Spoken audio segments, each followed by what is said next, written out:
बिस्मिल्लाहिर्रहमानिर्रहीम, अस्सलाम वालेकुम। मैं हूं जलील खान कुराची। आप देख रहे हैं मेरा यूट्यूब चैनल। पाकिस्तान के सियासी मंजरनामे में आज पूरा दिन क्या कुछ होता रहा और मुमकिन तौर पर कल क्या हो सकता है, इस हवाले से डिस्कस करेंगे। सबसे अहम तरीन खबर मैं आपके सामने ये रख दूं, क्योंकि आजकल सोशल मीडिया का दौर है।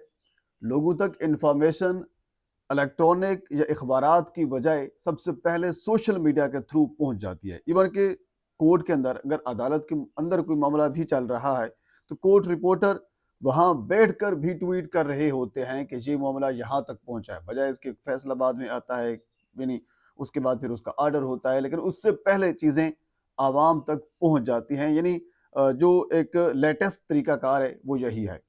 आपको याद होगा, ट्विटर एक्स पाकिस्तान में गुज़श्ता इलेक्शन से पहले ही बंद कर दिया गया था और उसके बाद फिर काफ़ी अरसा ये बंद रहा। लेकिन जब इंडिया और पाकिस्तान की एक जंग हुई और उसी दौरान फिर एक्स को खोला गया, क्योंकि एक्स खसूसन एक नैरेटिव बनाने के लिए होता है और जो कौम होती है वो अपना एक नैरेटिव बनाती है। और उसके बाद फिर एक अब क्योंकि उस वक्त वो जंग चल रही थी तो हम पाकिस्तानी सारे इकट्ठे थे, एक ही नैरेटिव था, तो लोगों तक मालूमात पहुंचाने के लिए और इस तरह के नैरेटिव बनाने के लिए एक्स को खोला गया।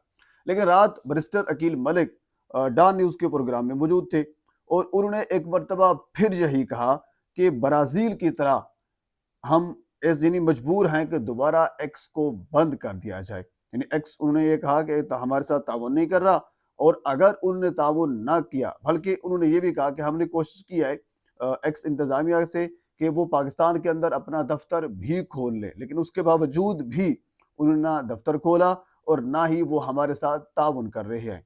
अब इसके पीछे वजह ये है कि बेसिकली जो इमरान खान का एक्स अकाउंट है, एक्स हैंडल है, वो हैंडल नहीं हो रहा। क्योंकि इमरान खान खुद तो हैंडल नहीं हो रहा है। अगर उनके सोशल मीडिया अकाउंट्स ही हैंडल हो जाते तो फिर मामला काफ़ी हद तक ठंडा हो जाता, बात बन जाती। लेकिन ऐसा नहीं हो रहा, ना उनका एक्स हैंडल हो रहा है, ना वो खुद हैंडल हो रहे हैं। तो पाकिस्तान अब इस जानब जा रहा है कि दोबारा एक्स के ऊपर पाबंदी लगा देगा, क्योंकि लोग एक्स के ऊपर बैठकर नैरेटिव बनाते हैं और उस नैरेटिव को लेकर फिर बाकी जो प्लेटफॉर्म है, खसूसन एक्स के ऊपर ज़्यादा यानी जो मालूमाती चीज़ें होती हैं या कह लीजिए कि जो न्यूज़ होती है वो सबसे ज़्यादा आती है और उसके बाद फिर बाकी सोशल मीडिया जो प्लेटफॉर्म है वहाँ पे उनको इस्तेमाल किया जाता है। तो अब इस चीज़ के ऊपर अच्छा, इसके साथ राना सनाउल्लाह वो वसीम बदामी साहब के प्रोग्राम में मौजूद थे। उन्होंने भी यही कहा कि क्योंकि अलीमा खान साहबा और इमरान खान साहब की, बल्कि उज़्मा खान साहबा और इमरान खान साहब की जो मुलाकात हुई थी, तो उस मुलाकात के अंदर जो गुफ्तगू हुई थी उससे हमें कुछ शवायद ऐसे मिले थे कि इमरान खान के कुछ बाहर के ममालिक हैं, उनके साथ ताल्लुकात है, शवायद हमें मिले हैं। इस बुनियाद के ऊपर अब कार्रवाई होगी। अब सवाल ये पैदा होता है कि जो गुफ्तगू हुई थी, यानी यही सूरत हाल होती है ना, जब आपके पास बयानिया ना हो या आपका बयानिया ना बन रहा हो तो फिर यही हथकंडे इस्तेमाल किए जाते हैं। एक्स बंद कर देंगे, हम उसको फांसी लगा देंगे, हम ये कर देंगे, वो करेंगे। ये सारे एक हथकंडे होते हैं किसी भी शख्सियत को डिमोरलाइज करने के लिए, उसको दबाने के लिए। तो बार ये चीज़ें जो हैं वो चल रही हैं। इसके साथ अगली खबर वो बड़ी अहम है, मैं आपके सामने रख देता हूँ। वो ये है कि अब पाकिस्तान तहरीक इंसाफ भी तमाम तर मामलात को समझ चुकी है। पिछला जलसा जब हयाताबाद स्पोर्ट कम्प्लेक्स में यानी खैबर पख्तूनख्वा के अंदर जब हुआ था, तो उससे एक बड़ा मैसेज गया था। इतनी एक मैसिव आवाम वहाँ पे मौजूद थी जिसकी कोई हद नहीं थी।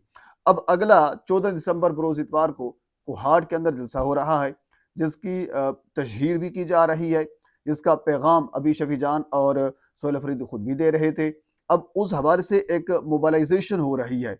अब पाकिस्तान तहरीक इंसाफ एक मोमेंटम को बिल्ड कर रही है, यानी खैबर पख्तूनख्वा में बड़े बड़े जलसे करके लोगों को पैगाम देना, आवाम को इकट्ठा करना, इमरान खान की रिहाई और उनकी मुलाकातों के हवाले से लोगों को बताना। अब कल की बात है आपके सामने कि 10वीं मरतबा भी एक मुंतखब वजीर आला अदालत के हुक्म के बावजूद तमाम तर जो कानूनी तकाजे हैं वो पूरे करने के बावजूद भी 10वीं मरतबा मुलाकात नहीं कर सका। तो ये एक नैरेटिव है, ये एक चीज़ है जो जलसों के अंदर उन्होंने अपनी आवाम के सामने रखनी है। और हकूक़ के हवाले से इससे पहले जो एनएफसी का एक मामला हुआ था, जो इजलास हुआ था, उसमें खुद सोहेल अफरीदी ने शिरकत भी की थी और अपना हक भी मांगा था। और उन उसके अलावा भी मुख्तलिफ यूनिवर्सिटीज़ के अंदर एनएफसी के हवाले से, अपने सूबे के हकूक़ के हवाले से भी बातें की थी।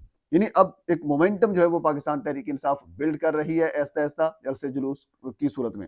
نہ صرف پاکستان تحریک انصاف بلکہ اب جو جمعیت علماء اسلام ہے جو ایک یعنی اگر اب اسٹریٹ پاور کی بات کریں تو تمام جماعتوں سے ایون کہ اگر اس کی پاکستان تحریک انصاف کی بات بھی کریں تب بھی مولانا فضل الرحمان کی جو اسٹریٹ پاور ہے یعنی جو طالب علم ان کے ساتھ ہیں جو مدارس کے لوگ ان کے ساتھ ہیں ان کے پاس بڑی سخت ترین جو پاور ہے وہ موجود ہے بڑے تگڑے لوگ ان کے ساتھ ہیں تو وہ جلسے کرنے انہوں نے باقاعدہ ایک اعلانات بھی کر دیے ہیں. ان کا بھی اسکیجول آ گیا ہے 21 دسمبر کو وہ لیاری میں جلسہ کریں گے کنونشن کریں گے کنونشن ہوگا اور اس کے بعد پھر ان کو جلسوں کے اندر تبدیل کیا جائے گا اور 23 دسمبر کو وہ لاڑکانہ 24 کو سکھر اور 8 جنوری کو پھر اسلام آباد کے اندر ایک کنونشن ہوگا جس میں حکومت کے خلاف ایک تحریک چلانے کا باقاعدہ آغاز ہو چکا ہے جو ذرائع بتا رہے ہیں اور اس صورت میں پھر اس کو ایک مومنٹم دیا جائے گا پھر جلسوں کے اندر کنورٹ کیا جائے گا اور جو موجودہ استثناء اور باقی ساری چیزیں ہیں اس حوالے سے مولانا فضل الرحمان صاحب پہلے بھی بیانات دے چکے ہیں. اب اس چیز کو لے کر وہ چلیں گے. اب ہمیں یہ محسوس ہو رہا ہے کہ حکومت کی جو جڑیں ہیں وہ تھوڑا سا ہلنا شروع ہو گئی ہیں چاہے وہ خیبر پختونخوا کے اندر جلسے کا ایک مومنٹم ہو یا پھر مولانا فضل الرحمان کے حوالے سے جلسوں کا ایک مومنٹم ہو. اچھا اس کے علاوہ ٹویٹر کے اوپر ایک اور چیز مجھے آج دیکھنے کو ملی جو کہ ہمارے ایم این ایز ہیں دونوں شیر افضل مروت صاحب اور شفقت عوان صاحب. شفقت عوان صاحب کا پاکستان تحریک انصاف سے تعلق ہے جبکہ شیر افضل مروت صاحب کو تحریک انصاف سے نکال دیا گیا تھا لیکن وہ یہ کہتے ہیں کہ میں عمران خان کے ساتھ ہوں. ان کی باتیں یا ان کے تجزیے وہ اپنی جگہ پہ موجود ہیں لیکن ان کا دعویٰ یہ ہے. بہرحال رات یہ پروگرام کے اندر موجود تھے آسمہ شیرازی صاحبہ کا پروگرام تھا. آسمہ شیرازی آپ جانتے ہیں کوئی سی تعارف کی محتاج نہیں ہے. اگر ہم کوئی اور لفظ استعمال کریں یعنی سرکاری حاجن یا اس قسم کا تو مناسب نہیں ہوگا. بہرحال کسی تعارف کی محتاج نہیں ہے. ان کے پروگرام میں موجود تھے اور اختیار ولی خان صاحب بھی وہ بھی وہاں پہ موجود تھے. وہ بھی اپنا تعارف آپ رکھتے ہیں. تو بہرحال اس میں کچھ ڈسکش ہوئے ان دونوں کے درمیان کچھ بحث مباحثہ ہوا کچھ تو تکرار ہوئی شیر افضل مروت اور شفقت عوان کے درمیان. اور اس کے بعد پھر جب یعنی شیر افضل مروت نے ایک ٹویٹ کیا وہ بڑی عجیب قسم کا تھا. انہوں نے یہ کہا کہ میں 40 منٹ تک باہر انتظار کرتا رہا. ہمارا یہ طے ہوا تھا کہ ہم باہر جا کر ایک دوسرے کا حساب کتاب کریں گے. آپ اندازہ کریں یہ دونوں پارلیمنٹ کے ممبر ہیں رکن قومی اسمبلی ہیں. بات اس طرح کر رہے ہیں جس طرح کوئی گلی میں کوئی غنڈے یا کوئی لوفر لفنگے بندے جب گفتگو کرتے ہیں. وہ کہتے ہیں جب آ جب باہر نکلا وہ کہتے ہیں تو باہر نکلا ہم ایک دوسرے کو دیکھ لیتے ہیں. وہی صورت حال ہے. شیر افضل مروت کہتے ہیں کہ میں 40 منٹ تک باہر انتظار کرتا رہا لیکن شفقت عوان یعنی اسٹوڈیو سے باہر ہی نہیں نکلے. تو اس کے جواب میں پھر شفقت عوان نے جواب دیا بڑا خوبصورت قسم کا. ایک تو انہوں نے یہی کہا کہ یہ ہمارا کوئی طور طریقہ نہیں ہے لڑنے کا اور اس کے باوجود بھی کیونکہ جو ہوسٹ تھی آسمہ شیرازی صاحبہ یا پھر جو ہم نیوز کی انتظامیہ تھی انہوں نے مجھے وہاں پہ رکھا اور یہ کہا کہ آپ باہر نہ جائیں. انہوں نے مجھے روک لیا لیکن اس کے باوجود بھی میں 8 سے 10 منٹ کے اندر باہر نکل آیا اور اگر اس کے باوجود بھی آپ کو شوق ہو تو وہ ہم پورا کر لیں گے. دونوں کا اختلاف اپنی جگہ پہ موجود ہے.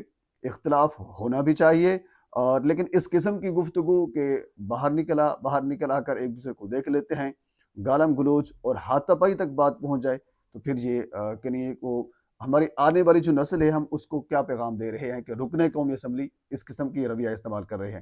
تو بہرحال یہ پاکستان کے سیاسی منظرنامے میں اب تک کی اپڈیٹ ہے. مزید اس حوالے سے اگر کوئی چیز میرے تک پہنچتی ہے تو بر وقت آپ تک پہنچانے کی کوشش کروں گا.